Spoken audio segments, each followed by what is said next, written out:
Understanding coughs and colds, facts you need to know.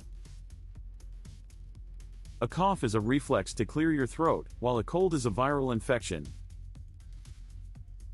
Common cold symptoms include sneezing, runny nose, sore throat, and mild fever.